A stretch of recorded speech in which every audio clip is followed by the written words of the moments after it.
Here in Washington tonight on the eve of the president's address to this joint session of Congress tomorrow night. He will likely explain his tariffs to the American people in prime time. But already tonight, the stock market plunging more than 600 points on the news that the president says he will impose his 25% tariffs on Canada and Mexico at midnight tonight. Tariffs on China as well. Economists now warn that those tariffs are paid by American businesses on products coming into this country, and then those costs are passed on to American consumers. And tonight, what legendary investor Warren Buffett is now saying. Here's Mary Bruce. Tonight, the Dow tumbling 600 points on President Trump's announcement that he's moving forward with sweeping new tariffs against Canada and Mexico at the stroke of midnight. Trump saying there's nothing they can do to change his mind. No room left for Mexico or for Canada. No, the tariffs, they're all set. Trump adding a 25% tax on all goods coming across the border from Mexico and Canada, and an additional 10% on Chinese products. Economists point out the cost will be paid by American businesses, who will pass it on to consumers by raising prices. By one estimate, the average household will spend up to $2,000 more a year on everything from produce to clothes to electronics. The cost of a new car could spike $3,000. The CEO of Ford warning long-term a 25% tariff across the Mexico and Canada borders would blow a hole in the U.S. industry that we've never seen. Trump undeterred. So what they have to do is build their car plants, frankly, and other things in the United States. But legendary investor Warren Buffett calling tariffs essentially an act of war.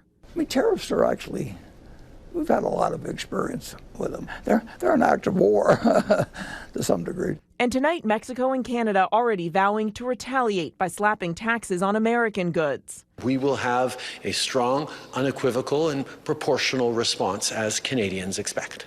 Already the anger is palpable.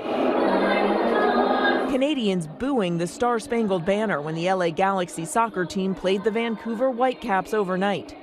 And when Trump first threatened tariffs, Canadian liquor stores took American whiskey off the shelves. Trump insists his tariffs are meant to pressure Mexico and Canada to stop the flow of deadly drugs and migrants coming into the country. But less than 1% of the fentanyl seized coming into the U.S. last year came across the Canadian border. Over the last month, both countries trying to negotiate. Canada appointing a fentanyl czar, Mexico surging 10,000 troops to the border and sending back criminals wanted in the U.S. But Trump tonight says it isn't enough and seemed to expand his reasons for imposing these tariffs in the first place. They can't come in and steal our money and steal our jobs and take our factories and take our businesses and expect not to be punished. And they're being punished by tariffs.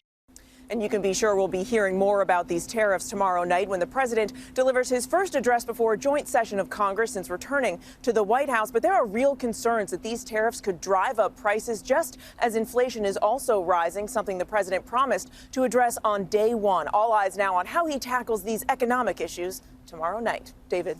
Mary Bruce live at the White House. Mary, thank you. And of course, Mary and our entire political team will be right here tomorrow night, the presidential address to the nation and a joint session of Congress tomorrow at 9 p.m. Eastern right here on ABC.